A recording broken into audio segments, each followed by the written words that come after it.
Hi guys! So today let's talk about the movie with its title, The Coffee Table. So it is claimed to be a comedy horror Spanish film. I've learned about this movie on TikTok and everyone else seems so hooked with this movie since most of them recommended to watch this movie kasi it is a must watch movie daw. That this is by far the most terrifying movie that they watched. Siyempre, naintriga ang antenyoan kaya agad-agad pinanood ko itong movie na ito. Y les aseguro que esta mesa, por diseño y por su nivel, les va a cambiar la vida a mejor.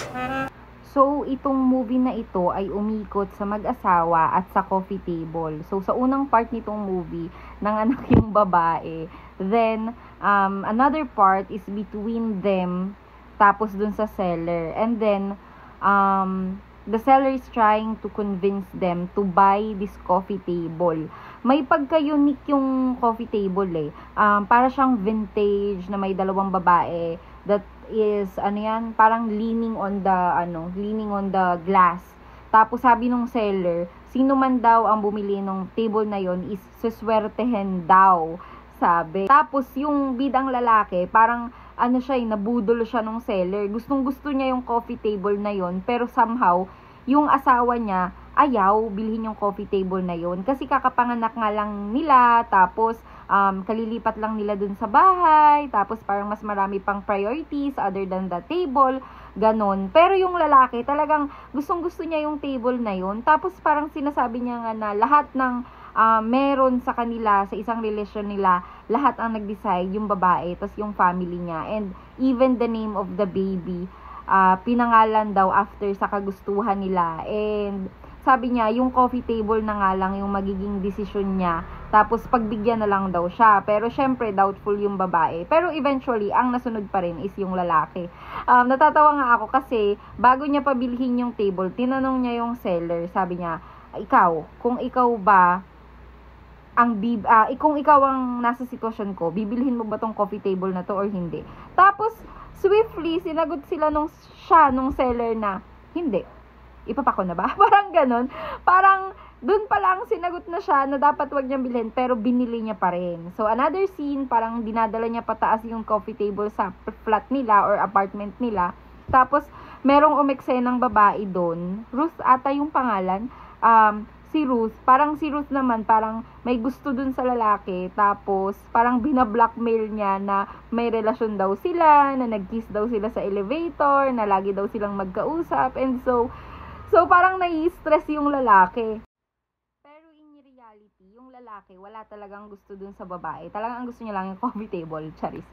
Anyway, so ayun, and then hanggang sa sineset up niya na yung table, tapos nung matapos niyang ma-set up, parang kulang yung tools, kaya tinawagan niya yung seller na kulang yung tools, ganon. Tapos parang, yung relationship kasi nitong babae tsaka ng lalaki dito, yung bida, parang, even before pa sila manganak, talagang hindi na, parang struggling na sila to keep up with the relationship, tapos nag-anak pa. Parang yung babae, parang gustong-gusto niya na sa relationship, na magkaroon ng anak, pero itong lalaki, parang sinasabi niya na hindi pa siya ready, parang hindi pa ideal, ganon-ganon.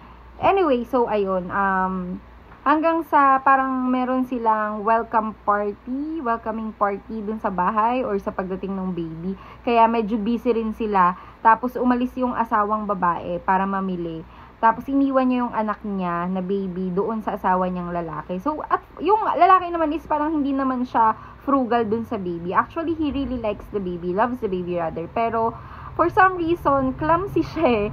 Tapos, parang karga-karga niya yung baby, ine-ele-ele niya pa. Tapos, hanggang sa may scene na parang may nag-snap. Tapos, next scene makikita mo, duguan na. So, itong movie na to kasi, parang indie film siya. Parang ang tagal-tagal niya. Kasi, parang sa 1 to 2 minutes nung filming, talagang nakafocus lang siya dun sa reaction nung character. Parang ang tagal bago mag-swap sa panibagong character, parang ganun. So, nagpa-fast forward ako, talagang sabi ko, ang tagal naman ito. Tapos, next scene, ayun na nga, so pinakita na namatay si baby, parang nabagsak or nabasag sa leeg ng baby yung glass, as in na behead yung baby. Tapos litong-lito siya kung paano niya, parang anong gagawin niya, kasi syempre newborn, tapos namatay sa pangangalaga niya, ganun. So parang ang tagal nung eksena kung anong gagawin niya. Pero to cut the long story short, niready niya yung baby niya as if walang nangyari. Parang nilagay niya sa nursery, naglinis siya. Tapos yung asawa niya dumating, inasikaso niya na parang walang nangyari. Tapos yung ulo ng baby, naandun lang sa ilalim ng sofa. Hindi niya na-take na kunin yung ulo ng baby doon. Tapos parang pinaniwala niya yung asawa niya and yung visitors nila na dumating na kaya madugo dahil nabasag yung glass sa kamay niya. So, ayun. So, ang ano lang kasi is that yung buong movie na yun, parang normal na normal yung usapan, yung gathering nila na parang walang nangyari. Okay na okay lang yung lalaki. Parang hindi mo sa kanya mararamdaman na parang natatakot siya, kinakabahan siya or whatever. Pero parang sinasabi ng asawa niya na upset daw yung asawa niyang lalaki kasi nabasag yung coffee table na binili niya. Tapos naalala ko nung dumating yung nung palang dumating yung asawa niya galing sa market, edi binuksan ng asawa niya yung pintuan. Tapos sinabi ng lalaki na nabasag daw yung glass. Tapos tawa yung babae kasi sabi nung seller, unbreakable glass daw yon, na hindi daw yun nasisira basta-basta, ganon. Tapos nabasag, kaya tawa siya ng tawa. Hindi niya alam yung baby niya patay. Oh, shit. Parang mali nung reaction ko. Hindi niya alam na yung baby niya is, nung time na yun, wala na. So, ayun. Pero parang pinapaniwala siya nung asawa niyang lalaki na okay lang, natutulog lang yung baby niya, nagluto sila, magkasama silang nagluluto, tapos parang one time parang muntik niya nang mahuli yung asawa niya, pero hindi niya napansin na may dugo yung doorknob. Tapos nung lalapitan niya na yung baby niya, parang kinat siya nung asawa niya at sinabing siya na lang yung magbabantay dun sa baby niya. Tapos dumating na yung mga bisita, ganun. Okay yung gathering, nagkainan sila and all. Hanggang sa parang nahuli, parang hindi niya na-take, nagpunta siya sa CR, tapos parang gumagawa na siya ng death wish dun sa asawa niya na nagpapaalam. Tapos nakita siya ng asawa niya, tinatanong niya kung para sa yung video na yun, para kanino, and so, tapos hindi niya inamin hanggang sa parang nagkakagulo na sila dun sa bahay. Kinausap siya, yung lalaki, kinausap nung kapatid niyang lalaki, parang pinag-usapan nila kung anong problema, hanggang sa yun, umamin na yung lalaki, yung bida, dun sa kapatid niya na napatay niya nga yung baby niya, ganon. Tapos tinanong kung nasaan yung ulo, na naputol nga, ganon. Hindi naman pinakita yung ulo ng baby, pero nakita na duguan talaga. Actually, nalaman ko lang na naputol yung ulo nung time na parang kinikwento niya na dun sa kapatid niya. Kasi at first, yun nga, hindi naman pinakita, ganon. Tapos hanggang sa yun na nga, di parang, sige, sila na mag-uusap, di lumabas siya. Tapos nung lumabas na sila, parang tahimik. Tapos biglang kumatok itong Ruth ngayon. Pagpasok niya, sabi niya na, hindi mo, sinabi mo na ba na may relasyon daw sila, ganun. Hindi yung babaeng bida dito, parang confused siya kung ano yung gagawin niya, ganun. Hanggang sa, yung daladalang aso ni Ruth dito, parang tumatahol dun sa ilalim ng sofa. Tapos kinuha. Tapos sinasabi na yun, ulo na nga yun. Tapos everything was, parang ang bilis ng story na yun. Tapos parang may silence, may siren ng ambulance, ng pulis. Tapos sa huli ng kwento, hindi ko alam kasi fast forward ko na kasi honestly, na-bored ako na parang tiyagaan yung every minute na nakafocus lang sa detalyado naman tong movie na to. It's unique, detalyado, it's a little bit terrifying, pero horrific, parang ganun na, parang nasayang lang para sa akin nasayang yung haba ng movie, na yun lang naman pala yung you get what I mean, na yun lang yung kwento.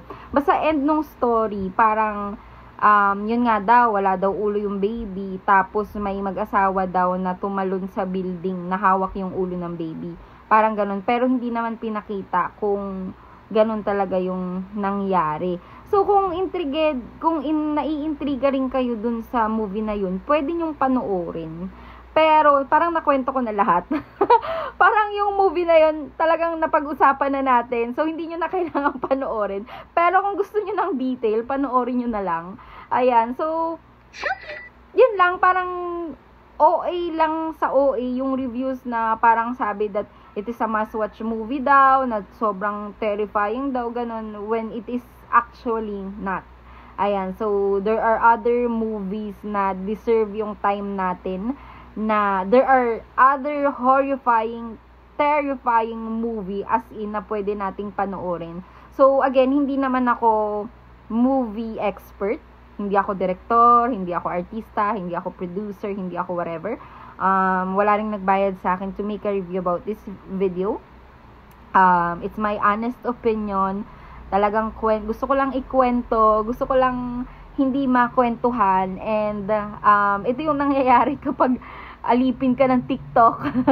Ayan, so ito yung epekto ng kakapanood ng TikTok. Tapos ang daming movie strips na pinapanood, tapos may intriga ka kasi parang pag part 1 ito ang movie, papanoorin mo, tapos pag hinanap mo na yung part 2, mga reviews na ang ganda daw, ganun. So pinanood ko siya, and ayun yung story ko. So if I will rate this movie, I could rate it as 7 out of 10. 7 kasi hindi naman siya yung as in flop na movie. Okay naman siya, may kwento naman siya, it's unique. Hindi katulad ng ibang movie na parang expected mo na yung kwento. And ano ba? Yung relation ng coffee table dun sa movie is hindi ko na gets. Pero alam ko lang yung coffee table na yun yung nakapatay dun sa baby nila. So okay lang. Kayo, panoorin nyo na lang. It is not a must-watch movie, pero kung ayaw nyong makwentuhan, then watch the movie, 'di ba? So, that is my video for today.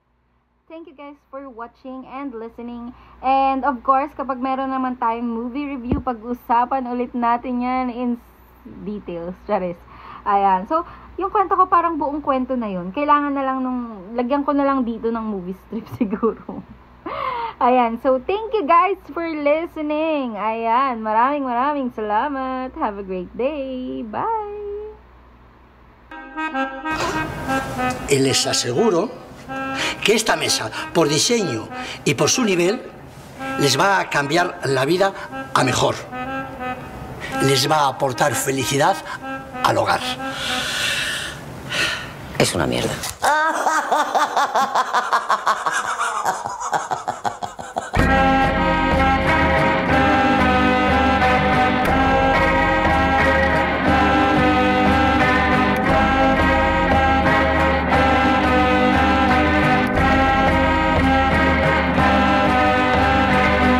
Usted nos ve felices gracias a la puta mesita. ¿Usted cree que nos está aportando felicidad?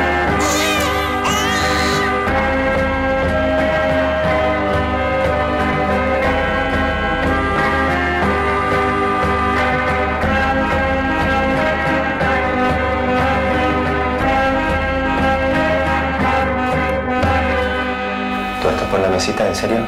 ¿Qué está pasando?